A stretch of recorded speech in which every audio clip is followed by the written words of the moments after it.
The project is titled Color Code. We have been working on color theory studies and intensively looked at Johannes Itten, and his color plates of contrasting colors. We also look at Goethe and how he looks at colors as being the children of light and dark.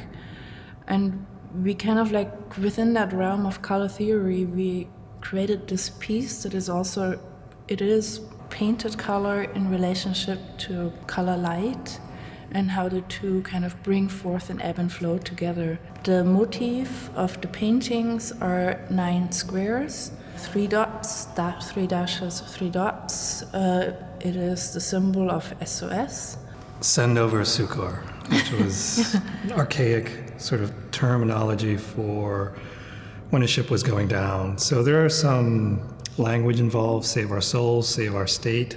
So it's also the universal distress code. And so we wanted to take the code and create a unique language using color and lighting. So the circle and the square and the dashes represent sort of the contrasting and comparative colors, and using the additive and subtractive methods of the actual paint. This is fluorescent paint and LED lighting. It completely shifts your perspective of each color, of each square, of the relationships of color and how we define color personally and individually. We've done numerous residencies where we actually printed either digitally or silkscreen and then used color lighting.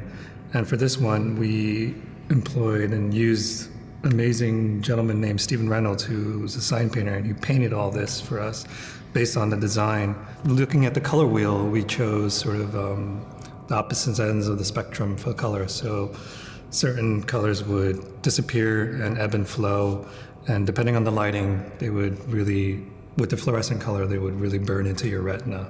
I mean, we love the relationship of color and lighting and how it shifts your perception. We are all visually driven people. We see the world, and like the fundamental of seeing is seeing color, and also seeing color through light. And that relationship is really astounding to us, and how we can shift how you see certain color perceptions, and how they kind of like through the lighting conditions alternate. So you bring forth darkness and lightness and foreground and background, and that's really the driving inspiration of this piece.